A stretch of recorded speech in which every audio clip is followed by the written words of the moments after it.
akan disampaikan kepada para narasumber. Sekian, silakan Pak Yan untuk memulai diskusi. Terima kasih Kang Adit. Saya ambil alih sebagai bos rupanya, tapi saya juga dibosin oleh Kang Nida, jadi saya turut ikut dalam semua peraturan.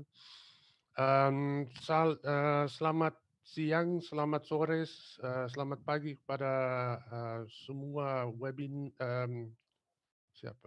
masyarakat digital yang hadir di sini. Saya mengucapkan banyak terima kasih kepada pihak Dreamsea untuk mengadakan seminar, webinar yang menarik ini, yang rupanya saya awali dengan sedikit beberapa slide yang sangat mendasar. Dan kalau bisa saya akan memperlihatkan, mudah-mudahan jadi. Apakah ini nampak atau tidak? Terlihat Pak, ya, bagus. Oke. Jadi tapi saya agak aneh kalau ada satu screen, dua screen, tapi nanti yang orang-orang masih nampak. Tapi mudah-mudahan ini akan sedikit bermanfaat. Dan tidak lama, sebenarnya hanya beberapa slide akan saya sedikit introduksi Dreamsea dan hal yang menurut saya sangat penting yang akan menjadi bagaimana kita menghadapi masa depan dengan digital humanities dan surrogat digital dalam studi naskah. Walaupun ini agak besar dan hebat judulnya barangkali, tapi isinya sangat mendasar. Oke, sementara ini hanya sebentar latar belakang. Anda sudah melihat film yang bagus, yang salah satu kegiatan Dreamsea dan kehebatan anggota-anggota kita yang berada di Jakarta yang sekarang lockdown di rumah aja, tapi masih terus melakukan kegiatan Dreamsea walaupun kena corona, bukan corona sendiri, tapi keadaan corona jelas. Oke, jadi sangat cepat akan saya introduksi sedikit tentang Dreamsea. Seperti tadi Kang Nida sudah ucapkan, ini kependekan daripada Digital Repository of Endangered and Affected Manuscripts of Southeast Asia, yang pencetusnya adalah kekeluhan yang muncul dari EAP, Endangered Archives Project di British Library, yang juga didanai oleh Arcadia, bahwasannya kurangnya usulan, kurang banyaknya dan barangkali juga kurang kualitasnya usulan untuk proyek digitalisasi dari Asia Tenggara. Maka itu Prof. Oman dan saya menyusun sebuah usulan yang dikirim ke Arcadia untuk memperbaiki keadaan itu, dan alhamdulillah pada Desember 2017 usulan itu mendapat persetujuan dari Dewan Pengurus di London. Jadi mulai 1 Desember 2017 kita mulai dengan program ini.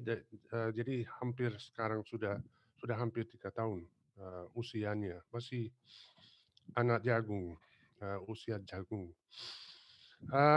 Kalau melihat latar belakang, melihatnya tadi dalam film Indonesia yang disorot, dan itu jelas karena banyaknya di Indonesia, tapi Dreamsea seperti namanya juga menunjukkan adalah program yang mencakup seluruh Asia Tenggara. Dan dasarnya itu Asia Tenggara itu sangat kaya akan budaya-budaya manuskrip yang kurang diketahui dan diteliti. Koleksi masih banyak disimpan oleh masyarakat atau lembaga lokal yang sangat berpotensi hancur dalam masa dekat. Itu Anda atau kebanyakan orang Manasa itu tahu dengan sendiri. Rimsi itu sangat amat beruntung dan sangat amat berhutang budi pada anggota-anggota asosiasi peneliti naskah yang mempunyai dan merupakan jaringan sampai ke pelosok yang jauh di Indonesia, yaitu Manasa. Jadi atas dasar kerjasama dengan Manasa ini, 3 tahun ini cukup berhasil dalam digitalisasi naskah. Jadi itu kerjasama yang bagus. Kita ingin melestarikan kekayaan naskah secara proaktif, jadi kita datang ke orang di daerah dan juga memperkenalkan kembali kepada masyarakat lebih luas melalui beberapa program sosialisasi. Jadi bukan hanya mendigitalkan, itu tidak cukup, soalnya itu menjadi benda yang berada di dunia maya dan nanti itu tidak diketahui juga. Jadi harus diperkenalkan, soalnya yang tidak dikenal tidak dicintai. Makanya ini juga dalam proyek Brimsi itu juga ada berbagai macam program yang mensosialisasikan naskah-naskah ini dan apa yang bisa dilakukan dengan itu. Terakhir barangkali kami atau kita dengan program ini ingin menghubungkan budaya-budaya manuskrip di Asia Tenggara dan barangkali dengan itu memperlihatkan kebersamaan di Asia Tenggara antara budaya-budaya naskah yang terpisah karena nation states, jadi karena negara-negara merdeka, dan juga melestarikan keanekaan budaya dalam ranah Asia Tenggara itu.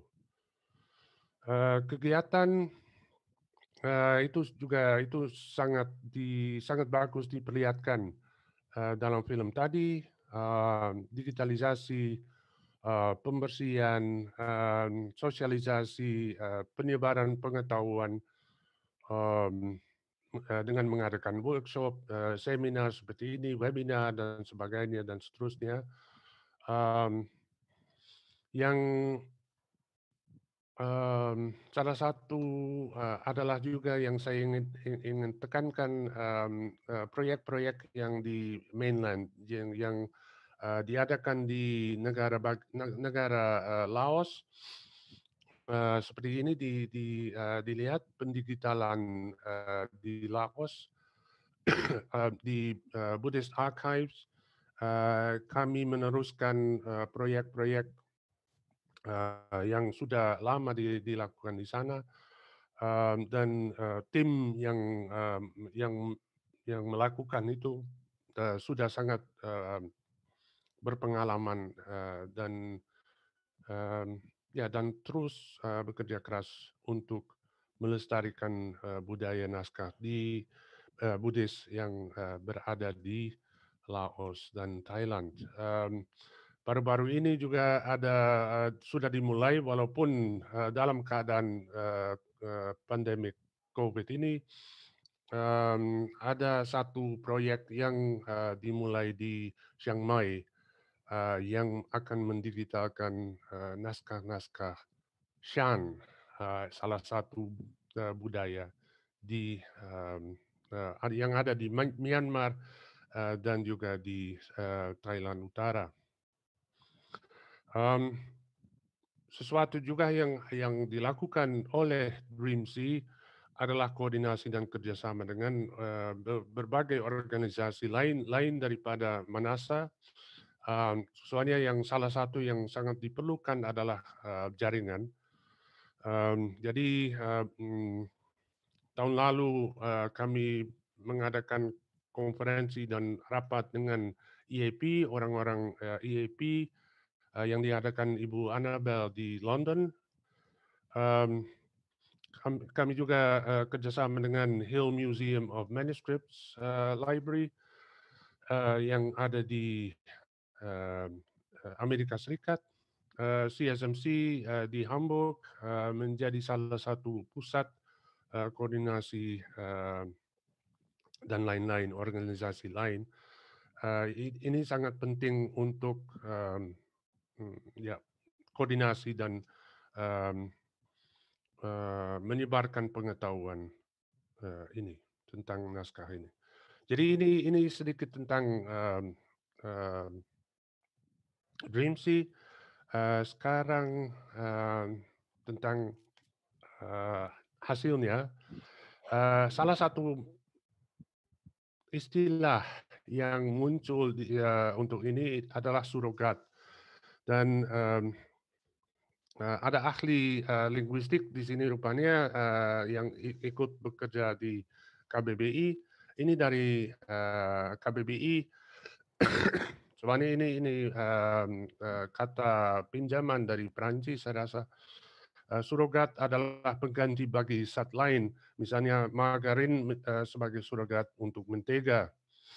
Jadi maksud saya surogat naskah digital, gambar digital menjadi pengganti untuk naskah itu sendiri.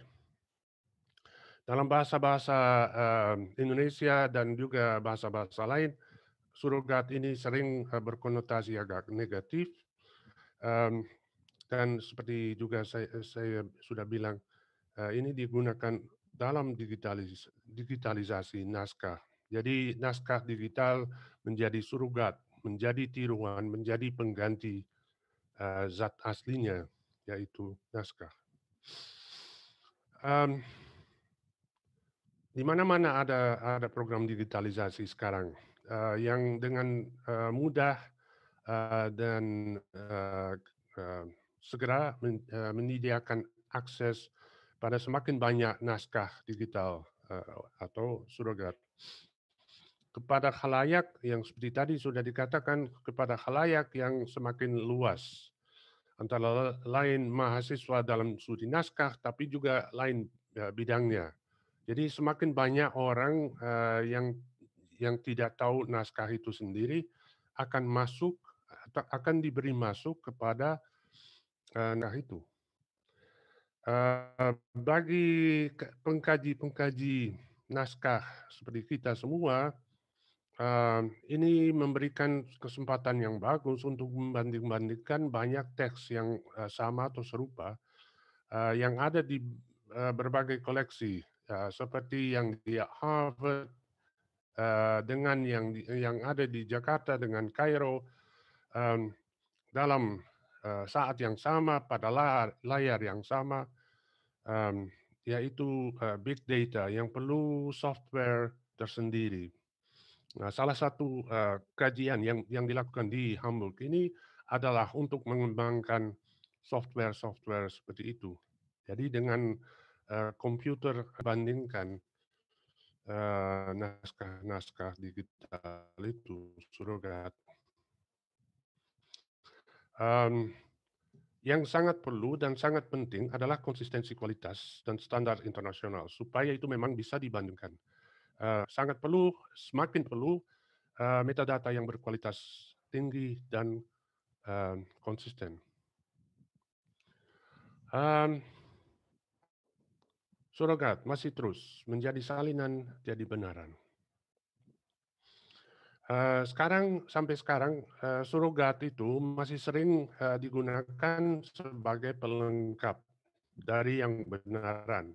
Jadi kita ada naskah benar,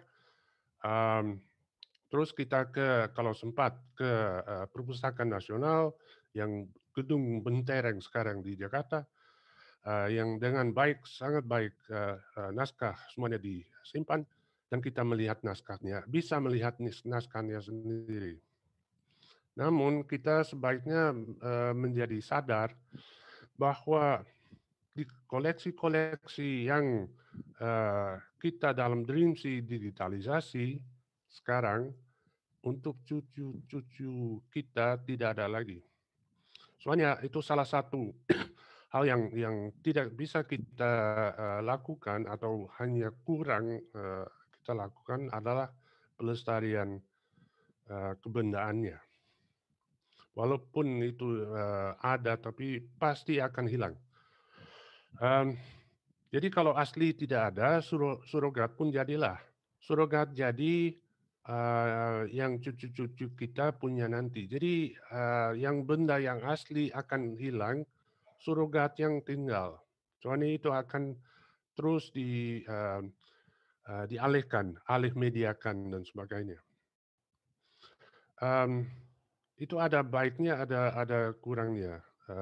Kalau yang surogat itu.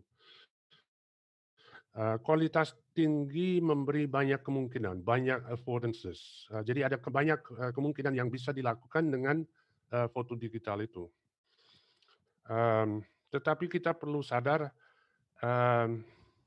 ini akan dibaca khalayak yang tak punya pengetahuan tentang bahannya.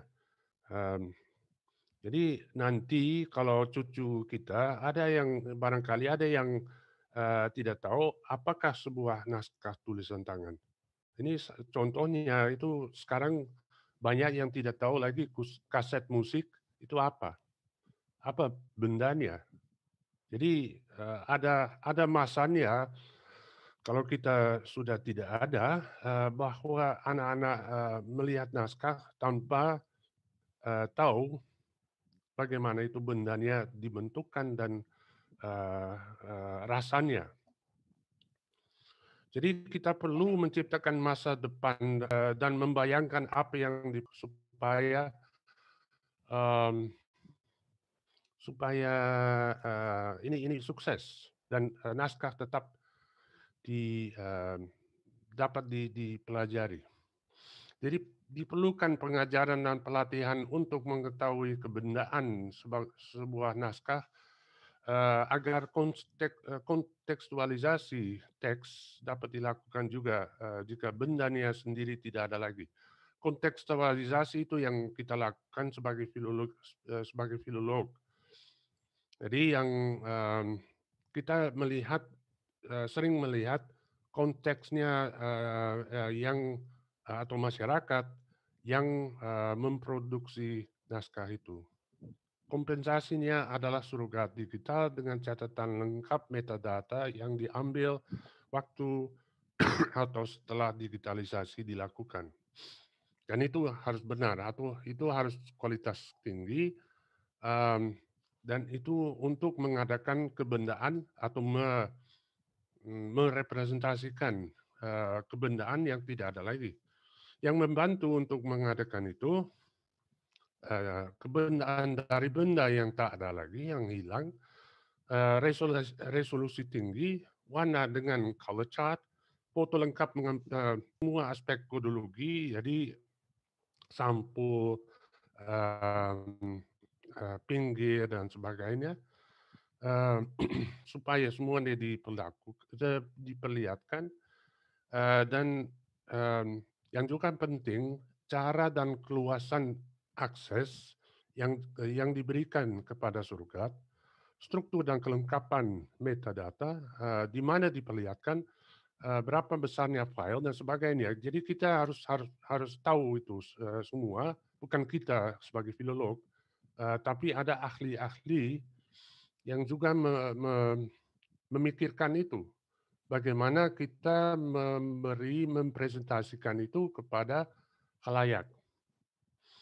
Nah, kalau saya masih diperkenankan Kang Adit, saya akan memperlihatkan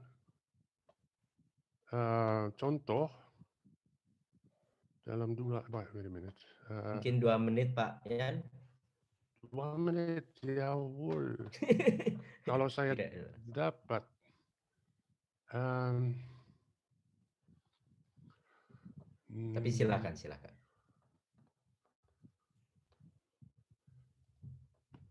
ups. Ini nampak Ya, naskah? bagus. Nampak. Oke, jadi ini yang, salah satu contoh di, Dreamsy yang dibuat, HMML. Mmm, jadi, ini, naskah dari Kuningan atau wait a minute, ya Kuningan, yang benarnya, Deluang. Jadi, ini bagaimana mengadakan kebendaan di, Surogat, ini kita melihat kualitasnya sangat tinggi sampai kita lihat, bahannya. Jadi kita harus mengajari, punya pengajaran, pada anak-anak mahasiswa untuk, melihat kebenarannya. Kualitasnya sangat tinggi.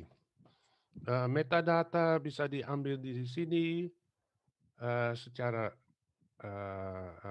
sangat singkat atau seperti di sini, dapat dilihat di bawah.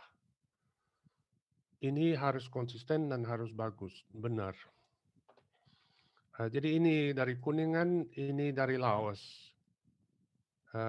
Saya kurang tahu apa ini memang nampak di, layar, di sana juga, tapi kualitasnya sangat tinggi, jadi bisa apa namanya, difokus sangat dan sampai melihat, jerat-jerat serat-serat, bahannya tersendiri. Jadi ini Dreamsy, kalau, EAP pun, begitu, lain bagaimana diperlihatkan tapi, sama. Di sini metadata, ini thumbnails, dan ini juga, dan ini color chart. Jadi barangkali sekian dulu, saya mohon maaf kalau terlalu lama, dan membosankan, tapi ya, sekian. Terima kasih banyak. Ya. Saya kembalikan kepada bos kita, Adit. Terima kasih Pak Yan, atas paparan yang sangat menarik. Saya mencatat ini ada penemuan terbaru, saya baru mendengar kata surogat, dan ini mungkin sangat Indonesia ya. Kata ini bisa menjelaskan konsep tentang tiruan-tiruan digital yang sekarang ini banyak tersebar. Pak Yan mencatat beberapa hal yang penting, yaitu sedapat mungkin karya-karya digital itu, hasil-hasil digitalisasi itu menunjukkan kebenarannya itu sendiri ya. Jadi ada beberapa pendapat yang memang agak cukup keras ya terhadap filologi, misalnya tidak sah penelitian filologi jika tidak melihat naskahnya langsung. Tetapi di satu sisi sekarang kalau kita melihat koleksi masyarakat misalnya, banyak yang telah didigitalisasi tapi naskahnya telah hilang gitu. Itu salah satu cara untuk kita bisa mempelajari atau penelitian kita menjadi lebih valid adalah dengan meneliti naskah yang telah didigitalisasi dengan baik, tentu saja kualitas image yang sangat bagus dan kualitas metadata yang tadi dikatakan konsisten, sehingga aspek-aspek kebendaan yang bendanya sendiri setelah hilang itu muncul lagi gitu, muncul lagi sedapat mungkin bisa diteliti. Baik, itu catatan yang saya dapat. Terima kasih banyak Pak Yan.